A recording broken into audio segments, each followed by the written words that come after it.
In a desperate and pathetic attempt to shift the blame, Texas Republican politicians and right-wing media figures are lying to their own residents and to their audiences and claiming that green energy and windmills are responsible for the tragic power outages that have been taking place in the state of Texas in the midst of unusually but not completely unexpected cold temperatures there. And the reason that they are so desperate to lie about this is that it's not just a matter of accountability for the fact that there are now millions without power and without heat in Texas during some of the coldest weather that they've seen in a long time, but their entire political ideology is tied up in government doesn't really need to do stuff, meaning infrastructure spending.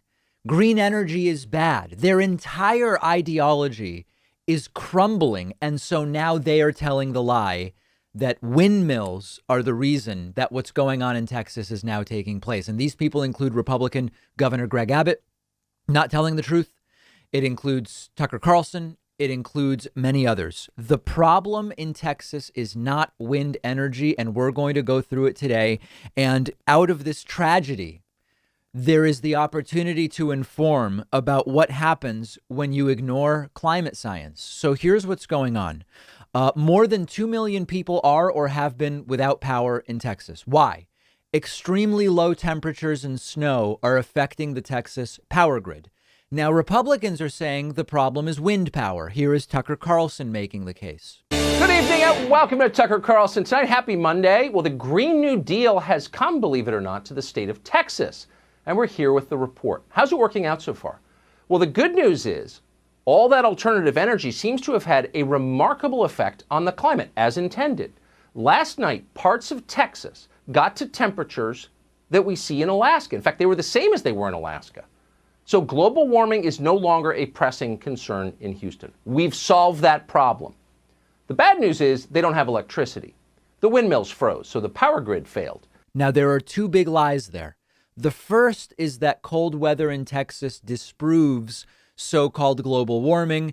This is an old one. Climate science predicts not just warmer global average temperatures, but localized record highs and record lows, more erratic weather, what we would call unseasonable temperatures, high and low. So Tucker's first point is terrible. The fact that it's cold in Texas doesn't disprove anything. In fact, it's predicted by climate science. But secondly, Tucker says the reason for the blackouts is that the windmills froze. And this is so not true as a reason for what happened. And it's important to have the facts. Ice has forced some wind turbines to shut down. That's true. But wind power is only between 10 and 25% of the Texas energy mix at this time of year. The majority of the outages were caused by frozen instruments at natural gas, coal, and nuclear plants that were not prepared for such cold weather, even though they could have been. And again, cold weather predicted by climate science models for decades. As meteorologist Quincy Vigel pointed out on Twitter, the power outages in Texas are in areas predominantly powered by natural gas. This was not caused by going green with some of Texas energy supply. But Republicans in Texas, desperate to blame someone else, are blaming wind power. Here is Republican Texas Governor Greg Abbott on Fox News last night saying what we're seeing in Texas right now is a preview of the Green New Deal. What good is it? Sean, this shows how the Green New Deal would be a deadly deal for the United States of America. Texas is blessed with multiple sources of energy, such as natural gas and oil and nuclear, as well as solar and wind. But you saw from what Trace said, and that is our wind and our solar got shut down, and they were collectively more than 10% of our power grid. And that thrust Texas into a situation where it was lacking power in a statewide basis that was power that was spread out by that ERCOT organization that you were talking about. And then here is Fox and Friends this morning. But he said for the first time, he's seeing a little bit of California now with what happened with the weather and the wind turbines. One of the things that the climate denial industry does is to sow doubt and to claim that there are controversies and unknowns where there are not.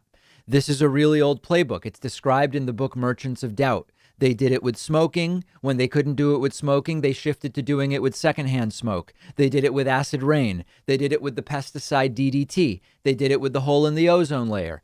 They've been doing it with various elements of climate change. Create doubt and manufacture a controversy where there isn't one. And I saw lots of people online saying, I don't know, it's hard to know what the truth is about what's going on in Texas because each side has their view. We're going to have to wait. It's going to take time to figure out what the truth is about the role of green energy or not in what is taking place. No, we have the facts. Making it confusing is the playbook that they use. A wind is not even close to the main issue, and wind is actually outperforming energy output expectations for this time of year in Texas. Blaming the problems of frozen instruments at coal, natural gas, and nuclear plants on wind turbine freezing shows two things. Number one, they're lying to you. And number two, these are problems that have been solved in other states, but Texas has refused to actually deal with it. If in Texas they had accepted climate science, they would know, number one, we should expect more erratic weather. And because that can mean really cold weather, it means that we should weatherproof not only the wind turbines, but the coal plant instruments, the gas plant instruments, and the nuclear plant instruments. Many other states have done this. Listen, it gets cold in Wyoming and Montana. They have wind power as well. There are known solutions to this. We're going to look in the next segment at a report from a decade ago based on prior power outages in Texas saying, here's the things you have to do to protect yourselves from this in the future. Extremely cold weather affects natural gas and oil pipelines because it changes pressure. It affects instruments at nuclear plants. This is not new information, and this is not unique to Texas. Texas could have chosen to weatherproof not just wind, nuclear, and natural gas, which are mostly their sources of energy, but also the wind turbines. And Texas got crushed because its operators and its politicians chose not to be prepared for cold weather. That's the story. Now, the priority is getting people power back. Once people have power back and are safe, who is going to be held accountable for this? Because there are people responsible. Let's talk a little bit about the history of this story in Texas next. You may not have known this, but when you see me sitting here on the show, I am often wearing shirts by a company called Teddy Stratford. I asked them to be a sponsor because they are by far my favorite shirts that I own. With almost all other slim fit button-up shirts I've worn, you get this annoying stretched out gap in the chest where the buttons are, which does not look good.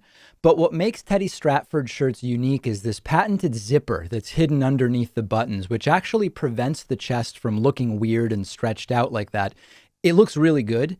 And just all around, they cut the entire shirt in a specific way that makes your upper body look a lot better. It's just a much nicer and more stylish fit than you get from other shirts. And they hand make everything with 100% Egyptian cotton and flat felled seams, which means it's going to be a lot more durable than other shirts and last a lot longer, which I really love. Go check them out at davidpakman.com/Teddy. The link is down below and they'll give you 15% off your first order if you use the coupon code Pakman at checkout.